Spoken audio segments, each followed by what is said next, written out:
All right, we're live. Hello, everyone. Thanks again for joining us for another episode of the Church Communications Podcast. I'm your host, Daryl Girardier, and with me always is Katie Allred. Today's podcast is brought to you by Tithely. Tithely exists to help churches thrive by providing mobile giving and church engagement apps that connect with people on the go. But what we're super excited about is the church app platform that they've created to help you engage with your church. The Tithely Church app enables members to take interactive sermon notes, listen to messages on the go, access small group material, check the prayer list, and engage with real-time church news feed, give, and so much more. Go to churchcommunications.com/free app. That's churchcommunications.com/free app to check out the amazing offer. You can get your church app free for a year. No setup, no monthly. For a full year, you can get it for free. churchcommunications.com/free app. Check it out. We want to again thanks Tithely for sponsoring the podcast. And also, this podcast is being done over Skype because, for legal reasons, we have to say that now. So there we go. All right. Kate, how are you doing? I'm better. I had the flu this past week. Ooh. The flu epidemic, it hit home. I got the flu. It was awful, Daryl. Don't get the flu. I don't plan on it, but you are. My entire family got it. So the whole Allred clan here in Nashville, Tennessee, we all got the flu, and it was just not fun. The worst part is Tamiflu, honestly. The side effects of Tamiflu are not pleasant one bit. So, anyway, it's, I'm still just really tired, so I'm super looking forward to staff meeting day tomorrow where I'm gonna really be enjoying myself. Oh gosh, yes. Yeah, yes. You may see me checking out, like taking a nap. So. Well, I'll tell you, if you want an optimal time to take a nap in the first 20 minutes, because that's what I'm talking for 20 minutes in staff meeting for the first thing. I'm kicking staff meeting off. So I'm allowed to nap during that time. Just go ahead. Just nap. Okay. It'll be a better experience. Great. But you actually are interesting to me, so that's going to be a problem. Hey, Charles. I'm glad you love the podcast. We're glad you're here. So. All right, you want to dive into some news? Yeah, let's dive into the news. All right. So, first story that's up. Facebook's coming changes may help small nonprofits, i.e., churches. What? So we've been covering this for the last couple of weeks. We've been talking about how do you best interact with those changes that are coming up. How do you deal with them? For those of you who don't know, basically Facebook is changing the news feed, trying to get rid of a lot of pages content, and get more content that for people that's going to interact. They're going to interact with on a daily basis. And they've kind of been doing this in phases. If you think of phase 1, phase 2, phase 3, they've been kind of dripping out some of these changes and how it's going to affect you. And so manage your pages. So now the dust has kind of settled a little bit. We kind of have a better understanding of how actually some of these changes may help. And specifically, it's the third change they announced, and that was that they're going to do stuff in news feeds that is more local based than nationally based, specifically pages that are publishing content. Yeah. So Facebook says they're going to identify local publishers whose links are clicked on by readers in a tight geographic area.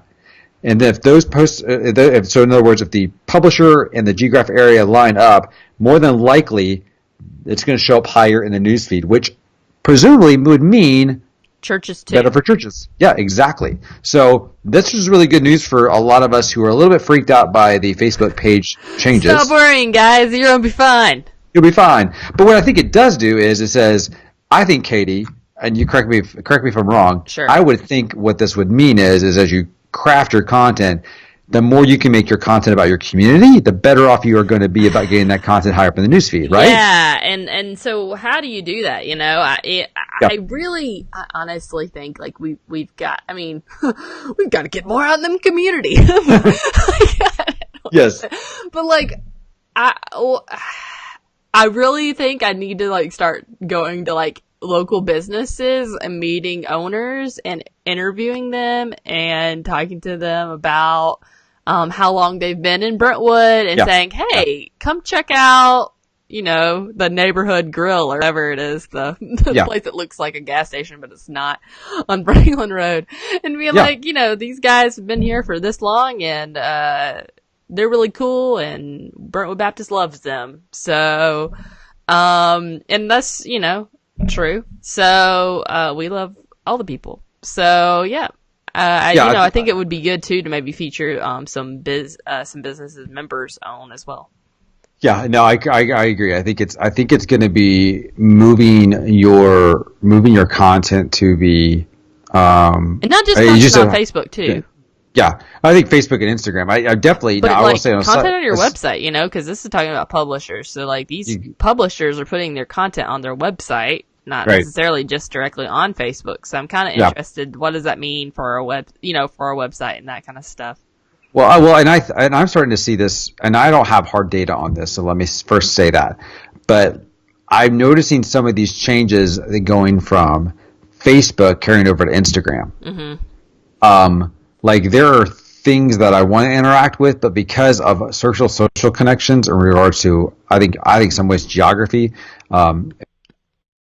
like connections I have on Facebook, it's starting to reflect in my Instagram account. Like, in other words, even if I like a brand and I want to see more enjoy that brand's content, people's content is getting pushed further up in my newsfeed, regardless of whether or not I interact with it or not. What's crazy is that I've started seeing NPR a lot more than ever before. Yeah, and I mean, I do, I guess, engage on NPR, like I like things or whatever on NPR, but like, I have seen more NPR than ever before in my newsfeed. Well, I'm getting more like, say, like our mutual friend Adam McLaughlin. Like Adam's stuff all of a sudden is like in the top of my newsfeed.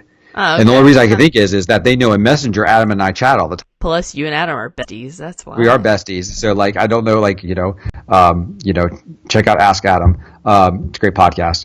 But, anyway, anyway, I'm not sure if that's officially going to move over to Instagram, but I just maybe it's just me, but I'm starting to see a little bit more of that carryover. So, there you go. So let's talk about something we love, project failure. Do you want to do Facebook Live next? If Live makes more sense to go next, so why don't we talk about that first? This is not about a failure. Let's back it up here. Yeah. All right. Great. We backed up. And I wasn't here for this, so I hope Daryl can help us out here. So great. So what I've been so excited about, and something our pastor came up with, and I love, his friendship and his vision, to meet and to work with Mount Zion Baptist Church here in Nashville. It's the largest, black church probably in Middle Tennessee or in Tennessee in general. And then, one of the fastest growing churches in America, according to Outreach. Yeah. And Bishop Joseph Walker, just a revolutionary thinker and person. And we love him and adore him. And our church has worked together with Mount Zion. We're one of the biggest churches in Nashville. And so Mike, has been meeting with Bishop, and they've been thinking, how can we do more together? And this monthly month, Mike and Bishop Walker thought, what if we tackle some hard subjects together via Facebook Live? And so our church, not just Facebook Live, but Periscope as well. So Joseph Walker's huge on Periscope. A lot of people, I think, in our Facebook group have asked, is Periscope still a thing or whatever? And like, apparently it's a huge thing for Joseph Walker. So I really think you have to consider your like demographic when you're making these choices about streaming, because for Joseph Walker, Periscope is huge. He has like 14,000 like viewers on Periscope or something. He's got like 70,000. Oh, just kidding. Yeah, like he's like 68,000 when I checked. 14,000 is like Mike's Twitter following. Yes, Walker's like 68,000. It's like ridiculous. Joseph Walker blows my mind. Like he's so smart, and I just can't. He has an entire church volunteer team dedicated to nothing but Periscope. Okay, that's how serious they take it. It's so awesome, right?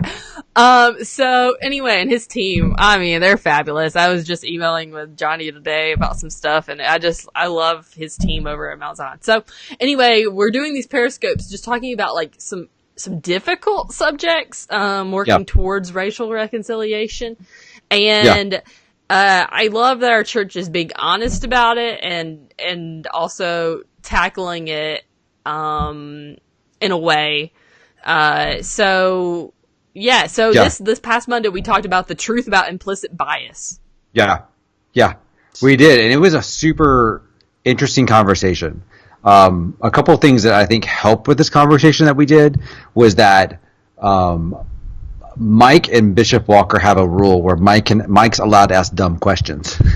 He's like, I'm allowed to ask questions. You think that's a stupid question, but because there's the freedom that he knows Mike's heart is, I want to work on racial reconciliation. I believe that's a priority for us. I believe it's something that we've got to work through. We've got to figure out. Yeah. That allows him to ask questions. So and I think Mike would even tell you he fumbled over some of his answers because he was like, he did it, but in the moment he's still processing this. And so Walker was great. It was really fun to interact and see that. You have in our community, you have probably one of the most prominent Caucasian pastors, and we know the most prominent African American pastor sitting across from each other, asking questions about can you have a protest and be biblical? Is that possible?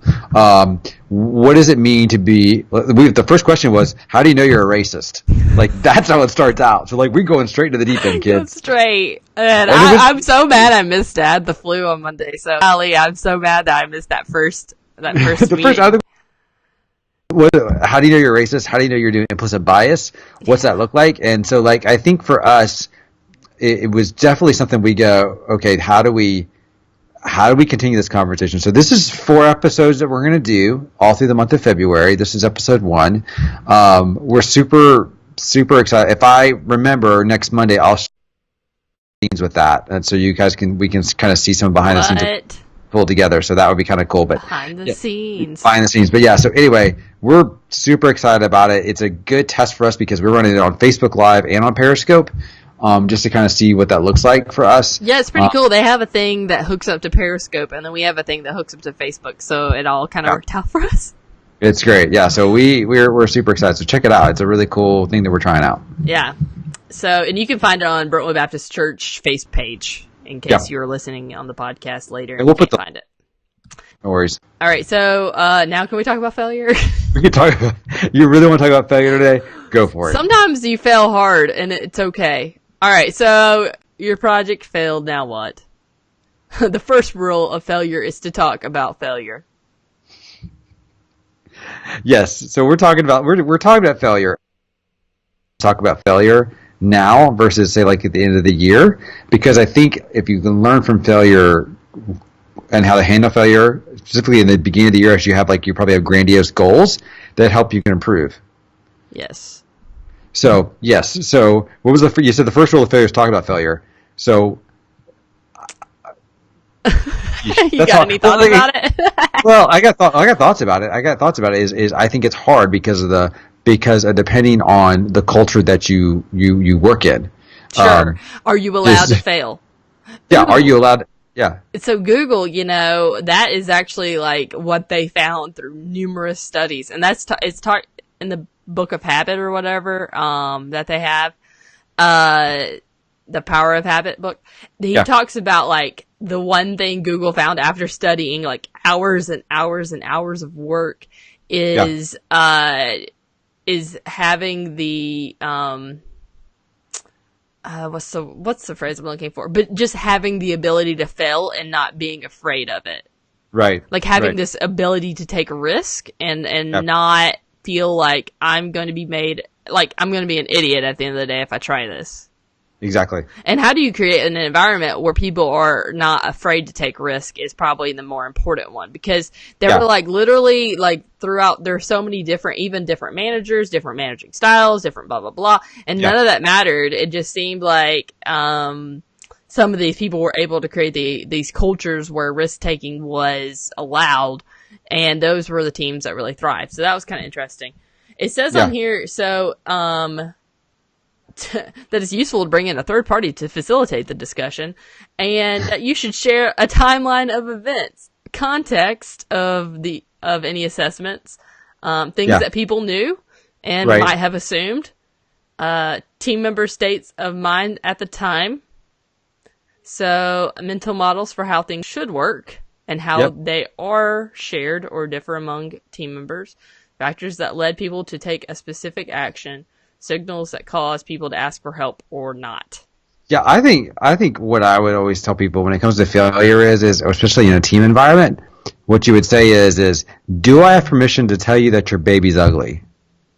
because like when people have failure or where they have their ideas and their things, that is their thing that they hold on to and they love, and it's it is like their baby, and you got to have permission to say, hey, that baby's ugly, that ain't gonna work. Or you have to have permission to say,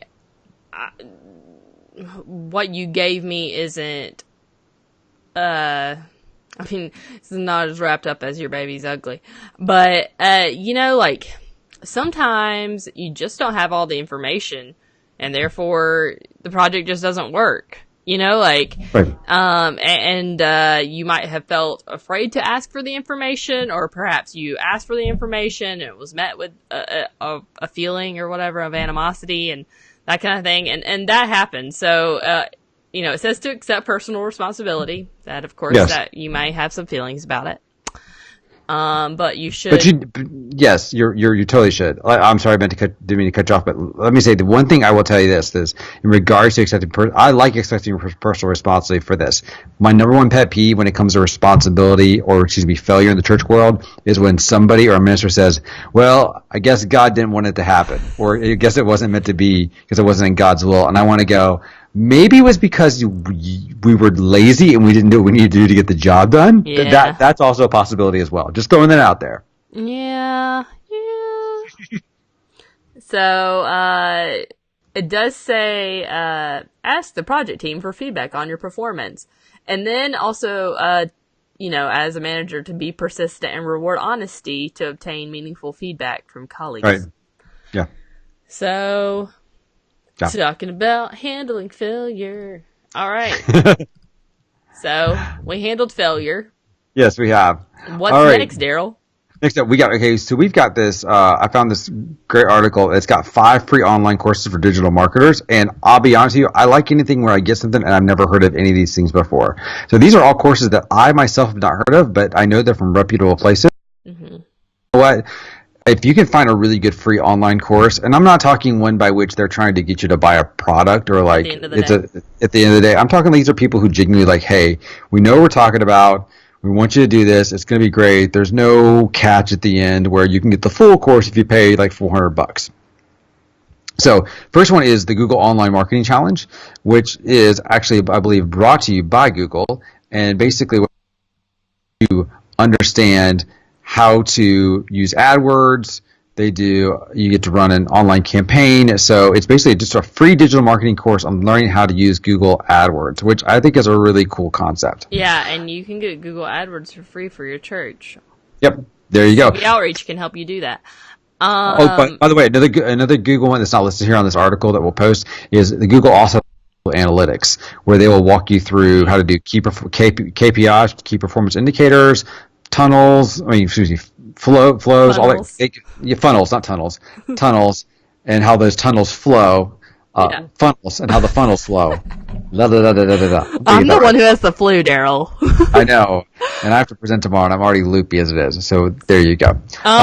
So actually, I make my students do this Google challenge in our course. Yeah. So it's great, and the kids will love it. So. There you go. On here, they also got WordStream's pay-per-click course, which is basically helps you understand how pay-per-click works. Social Media Quick Start Digital Marketing course, which basically helps you integrate your email with your social media marketing. Inbound, which I think is brought by HubSpot Academy, which is going to be good because it's HubSpot. Yep. And so that's 4.5 hours of 38 lectures. My kids have to do that one too.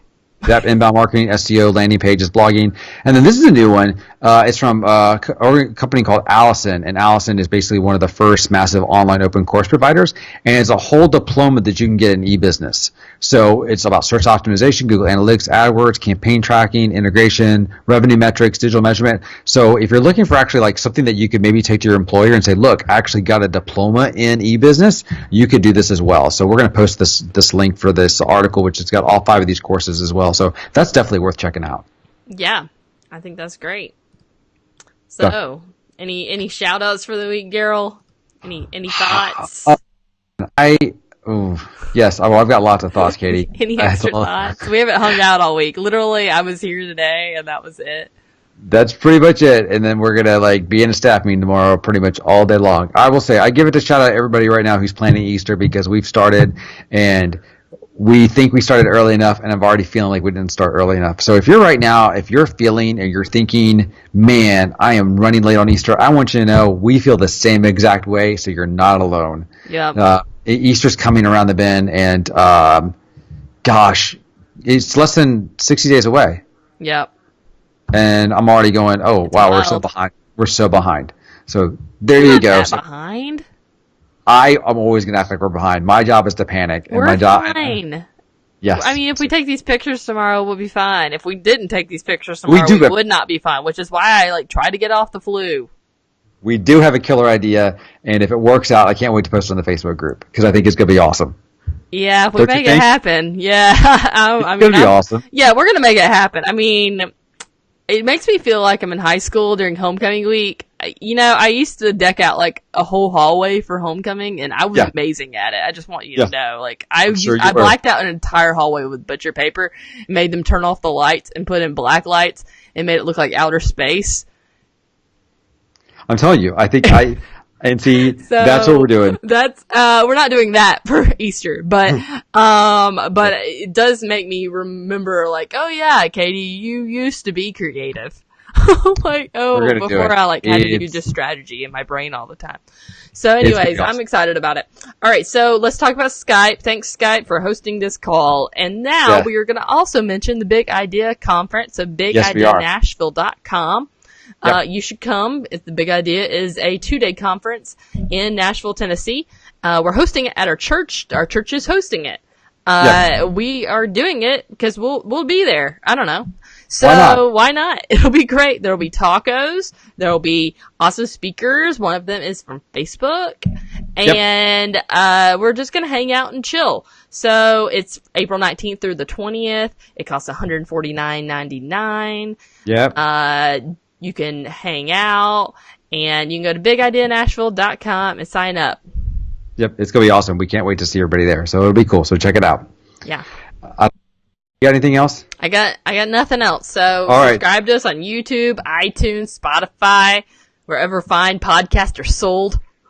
Exactly. We're there. You guys have a great week, and we'll talk to you soon.